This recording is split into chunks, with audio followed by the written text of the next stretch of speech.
Nakakalungkot po, no? Kung minsan, ang mga tao ay hindi nagpapakita po ng pagmamalasakit sa bawat isa. Diba?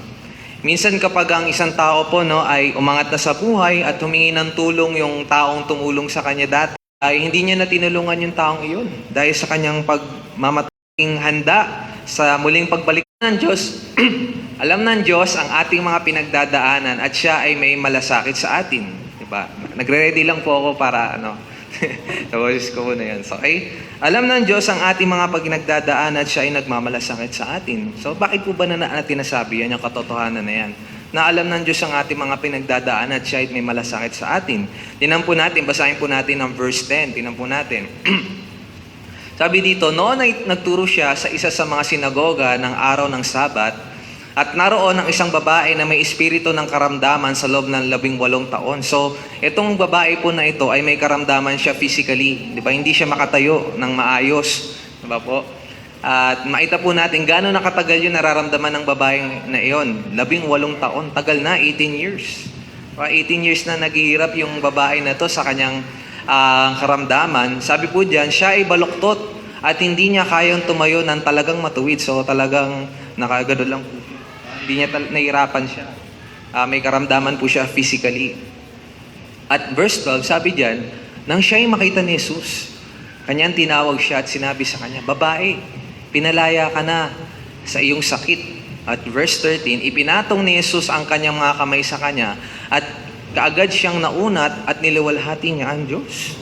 Mga kapatid, simple verses lang po yan, konti lang po yan. Pero makikita po natin, dapat yung epekto niyan sa atin bilang mga mananampalataya ay malaki. Diba? Konti lang po yan. Pero makikita natin, kapag may problema pala tayo, may pinagdadaanan tayo, alam ng Diyos yung pangangailangan natin, may paghihirap tayo, may pagsubok tayo, nagmamalasakit ang Panginoon. Diba? At alam niyo po, pag may mga problema tayo regarding sa pinansyal, meron pong isang kapatid natin sa Panginoon, lagi niya sinasabi sa pamilya niya, my Father is rich in heaven. Diba? Totoo yun. Diba? Kasi minsan parang pag nakatingin ka sa problema, pinansyal, or anumang pagsubok, problema, pag tumingin ka nga naman, parang wala nang pag-asa. Pero pag tumingin ka sa Panginoon sa heaven, ay, o nga pala, no? Meron pala akong ama sa langit na mayaman at makapangyarihan. Kaya pala ako tulungan ng Panginoon. Ang problema po natin bilang mga mananampalataya, kailangan natin ng reminder, tumingin sa salita ng Diyos, tumingin sa Panginoon, na makapangyarihan siya at kaya niyang tumulong. Ang tanong mga kapatid, mga kasama, meron po ba tayong hirap na pinagdadaanan ngayong araw, itong manakarang araw?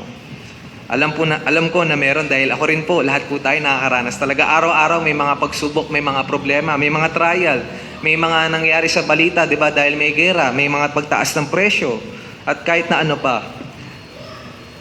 Makikita po natin sa passage po na yun sa pag-aaral, the Lord cares for you. The Lord cares for me also. Alam niyo po, marami pang mga passages sa Bible. Gusto ko pakita yung mga verses, pero for the sake of time, sabihin ko na lang po na sa Matthew chapter 9, merong mga taong naligaw na kaluluwa. At kailangan ng gabay ng salita ng Diyos, nahabag ang Panginoon sa kanila at pinangaral niya yung salita ng Diyos para magabayan po sila. At makita po natin, ang Panginoong Hesus, di ba, may mga taong sumusunod sa Kanya dahil nangangaral siya ng salita ng Diyos. At alam niya kapag sumunod pa sila, manghihina sila, manghihina yung katawan nila physically. Alam ng Diyos na kailangan nila ng pagkain. Kaya pinakain ng Panginoon yung mga tao na yun ng isda at tinapay po, di ba? So makita po natin last time ang testimony ng ating kapatid sa Panginoon, no? Psalm po ni David yun na kung saan hindi nakita ni David na yung mga Israelita na nagmakawa, humingi sa Panginoon dahil humingi sa ibang bayan or parang nagkukulang sa pangangailangan kasi ang Diyos nagmamalasakit sa kanila, di ba? Hindi daw nagbibig, nakalimutan ko yung specific passage po na yun. Pero makikita po natin na sa Psalm po yun, na humihingi talaga sila sa Panginoon, nagbinibigan sila ng Panginoon, hindi sila pinagkukulang ng Diyos. Ano po ba ang mga hirap na pwede natin danasin ngayon bilang mga mananampalataya? Pwede po natin, ang hirap na danasin natin ngayon ay spiritual defeat. Diba? Nahihirapan ka ba sa iyong spiritual na kalagayan? May mga sin struggle ka ba? Diba? Hirap kang pagtagumpayan yung ganitong klaseng pag-uugali or temptation. Alam niyo po, kaya katulungan ng Panginoon. The Lord cares for you po. Alam niyo yung kahinaan mo sa spiritual. O kaya naman po, financial instability ngayon dahil marami mga problema ngayon, lalo na tumataas yung mga presyo, diba, mga bilihin, mga gas, panibagong pagsubok na naman. Alam niyo po ang Panginoon, kaya po tayong tulungan. Makapangyarihan ng Panginoon at mayaman po ang Panginoon natin. Kaya at kaya tumulong ng Panginoon sa kahit na anong sitwasyon na problema na pinagdaanan natin sa buhay po. No? Kung malaki ang mga problema na pinagdaanan, kung nasolusyonan noon, kung ano man yung mga problema ngayon na dumadaan, kaya po tayong tulungan ng Panginoon. Marami pa po, no? Marahil sa estudyante ka, marami na namang pinapagawa si teacher sa iyo, or sa trabaho, pasa-pasa na naman yung mga workload na binibigay sa iyo ng boss mo, at nag-plead ka sa kanya ng parang medyo bawasan naman, or hindi siya naging sympathetic sa iyo, o sa ministry loads, marami na namang pinagdadaanan, marami namang mga problema na kailangan harapin. Anuman po yan, ay kaya po tayo tulungan ng Diyos. So in application po sa ating passage, dahil nagmamalasakit ang Diyos sa atin, pwede po tayo lumapit sa Kanya through prayer. Lumapit po tayo sa Panginoon, di ba? Para ibigay natin sa Kanya ang ating mga kabigatan sa buhay. Meron tayong bigat sa puso na kailangan natin idaing sa Panginoon. Alam niyo po, dinidinig ka ng Panginoon. Di ba? Tutulungan ka ng Panginoon. Pangalawang katotohanan na lagi po natin isipin at bigyan ng pananampalataya, bigyan diin, hindi totoo, di ba, na hindi nagmamalasakit sa atin ng Panginoon. Yan ay bulong ng dyablo sa atin. Para hindi tayo lumapit sa Panginoon, para hindi tayo mag-grow sa pananampalataya, di ba? Pinagdududahan ba natin ang Panginoon? Pinagdududahan ba natin ang Kanyang kapangyarihan na tumulong sa atin itong mga nakarang araw? Nakatingin po ba tayo ngayon sa problema natin? Alam mo po, hindi po kalooban ng Diyos yan. Hindi sa Panginoon yan. Tumingin po tayo sa Panginoon. Diba? Maraming mga passages na nagsasabi sa Hebrews na hindi tayo papabayaan ng Panginoon, iiwanan, di ba? Lahat ng ating mga needs nasa kamay ng Panginoon, kaya po tayong tulungan ng Panginoon. Alam niyo po, kapag hindi natin pinaniwalaan yung katotohanan na yun, na paniwalaan natin ng Diyos nagmamalasakit, na hindi natin pinanampalatayaan ng katotohanan na yun, magkakaroon po tayo ng bitterness sa Panginoon. At isa po sa sinabi ng salita ng Diyos sa Ephesians chapter 4 na alisin dapat natin yung pait, galit, di ba? Sa Panginoon. Nag-aasala po tayo sa Panginoon, mga kapatid, di ba? Kapag hindi natin pinaniwalaan yung katotohanan na ang Diyos ay nagmamalasakit sa atin, mangyari niyan, lalayo na tayo sa Panginoon, hindi naman pala gumaling po siya. At yun, dahil nga isa sa indication na talaga natuwa siya, na gumaling siya, na gusto niyang gumaling, nagpuri nga siya sa Diyos eh. Gilinglorify niya yung Panginoon, pinuri niya ang Panginoon. Di ba?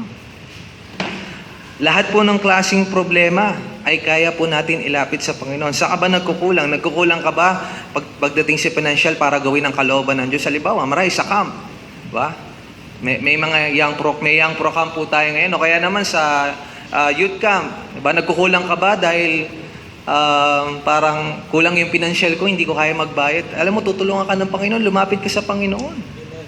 The Lord can help you. May liit ba ang kamay ng Panginoon? Tutulungan tayo ng Panginoon. Tutulungan tayo ng Panginoon para magawa natin yung kalooban niya. Diba? At makikita po natin, ano ang gagawin natin?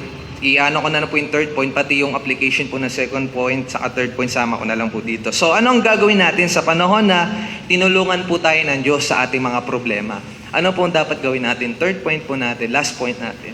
Purihin nawa natin ang Diyos dahil sa kabutihan niya sa atin. Ano ang ginawa ng babae na may karamdaman for 18 years, disability, after niyang tinulungan ng Panginoon, nagpuri siya sa Panginoon. Basahin po natin yung verse 13. Balik tayo doon, brother Kai. Sa verse 13, sabi po diyan, ipinatong ni Jesus ang kanyang mga kamay sa kanya at kaagad siyang naunat, gumaling po siya, tinulungan siya ng Panginoon at nilawalhati niya ang Diyos. Alam mo po, ang isa pala dapat sa ginagawa natin sa panahon na may mga problema tayo, tinulungan tayo ng Panginoon, ang dapat po natin gawin ay magbigay puri sa Diyos.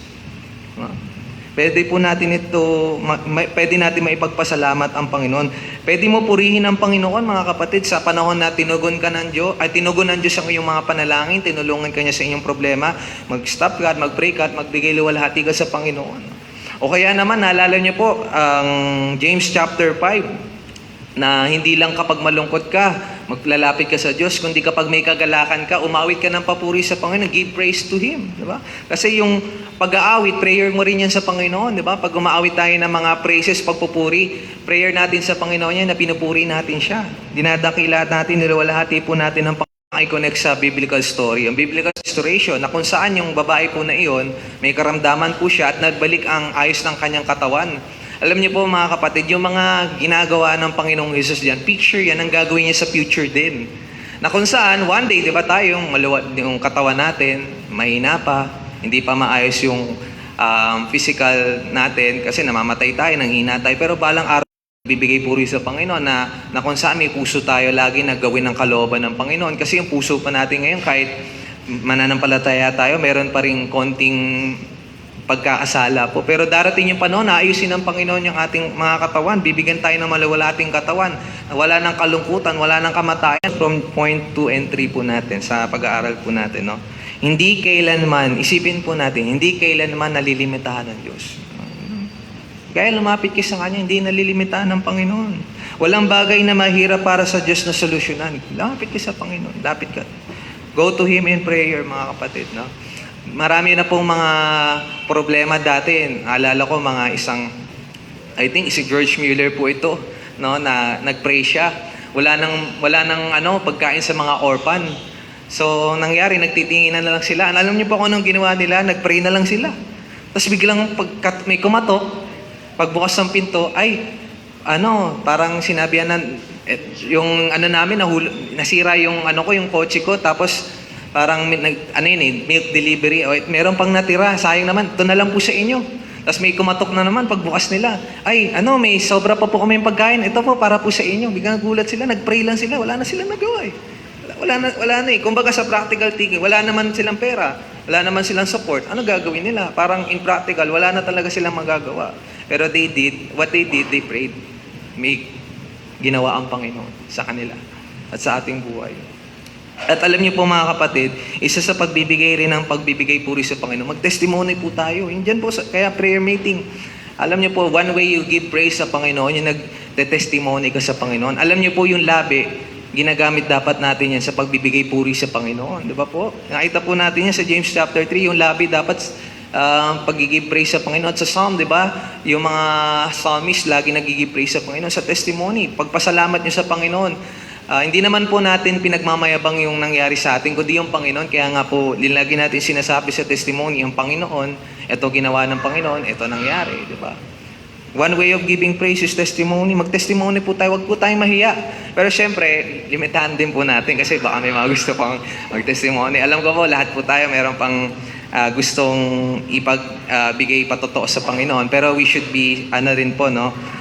Isipin natin na wag lang sana lubong yung spotlight sa atin.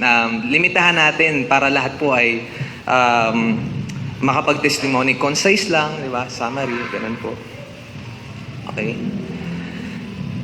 Okay po, maglaan po ng panahon na hindi lang sa panahon na hihingi lang tayo sa Diyos, kundi maglaan ka rin po ng Panginoon na magbigay puri sa Kanya, magpasalamat ka sa Kanya. Meron pong isang teacher ko din, sabi niya, lagay mo lahat ng mga magandang bagay na ginawa ng Panginoon sa iyo.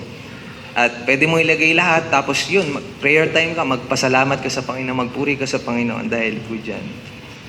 At yung lalim ng pagpupuri mo sa Diyos, kung ikaw po ay dependent sa Kanya through prayer, alam niyo po kung bakit hindi tayo madalas magbigay puri sa Panginoon. Hindi naman siguro tayo dependent sa prayer eh. Diba? Di ba kaya po tayo nagbibigay puri din sa Panginoon kasi may pinag-pray tayo at tinugon ng Panginoon. Yun yung nagiging dahilan kung ba't nagbibigay puri tayo sa Kanya. Baka kulang po tayo sa prayer life po natin. Baka ang nangyayari, tiwala na tayo sa sarili natin. Kaya pag may mga problemang nangyari, inisip natin, ginawa ko yan kasi ito naisip kong solution, discarded dyan. Walang prayer, walang pagpuri sa Panginoon. Hindi natin nasasabi na, sa Panginoon to, nag-pray ako eh. Baka kulang po tayo sa prayer life kung bakit wala tayong maibigay puri sa Panginoon. Diba? So in conclusion po sa pag-aaral po natin, nawawalan ka na ba ng gana sa Panginoon? Ito man ang arang-araw. Parang tingin mo, parang di naman ako kaya tulungan ng Panginoon. Parang di naman nagmamalasakit ang Panginoon. Pagod na ako magtiwala. Parang di ko na pinaniniwalaan yung truth na yan.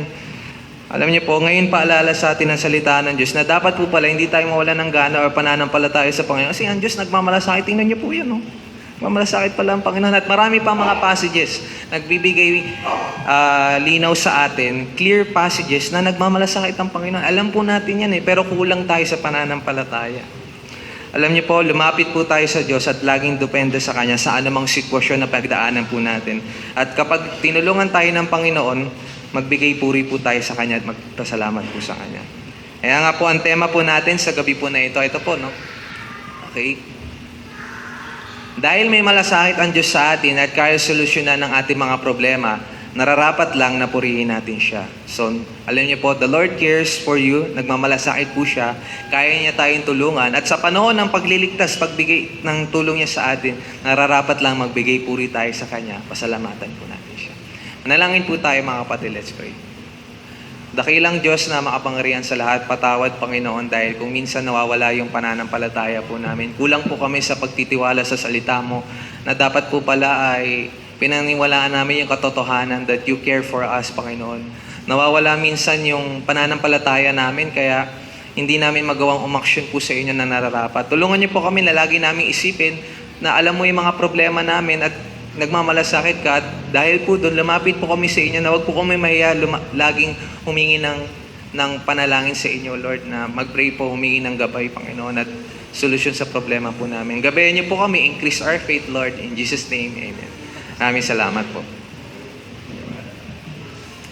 Amen. Tayo po na-remind sa hindi lang sa kayang gawin ng Panginoon, kundi sa puso ng Lord sa mga nangangailangan. Doon po yung kanyang malasakit sa mga taong helpless. Okay. Tayo po yung mga nalangin ngayon po, ano? At marami tayong ilalapit sa Panginoon. At yung ating po mga nasa online, sana po wag niyong kakalimutan na mag-pray. Dahil ito po yung prayer service natin, yun ang kaibahan nito sa ibang service. Tipunin natin ang ating pamilya, kung tayo po hindi lang isa, no? At ipag-pray po natin yung pong ating pong mga kapatid sa church. Una-una na po, ang pamilya po ni na Ate Sally, Kuya Manuel, sa panahon po ng pagkawala po ni Nanay. Patuloy natin ipanalangin din ang mga pagkakataon na maibahagi ang God's Word sa mga darating na gabi. At ano ba bang, yung mga camp na darating, pray po natin. Meron din po mga mga needs, bagamat ang camp fee sa mga batang campers ay medyo mas mababa, pero gastos pa din yan, At wag din po natin kalimutan ipanalangin ang sitwasyon sa buong mundo, lalo na po sa digmaan doon sa Middle East. Hindi natin alam ang lahat, pero pwede nating ilapit sa Panginoon, pwede tayong humiling sa Lord na sana matapos na or masolusyonan na po yung problema po ng pagtaas ng presyo ng ng diesel, ng mga products na gano'n. Wala naman masama, lahat naman ay kaya ng Panginoon, ilapit natin sa Kanya. At ano pa bang yung ating sunrise service, pag-pray din po natin. So sige po, ating live broadcast to give way sa prayer time. Magandang gabi po sa inyo mga kapatid.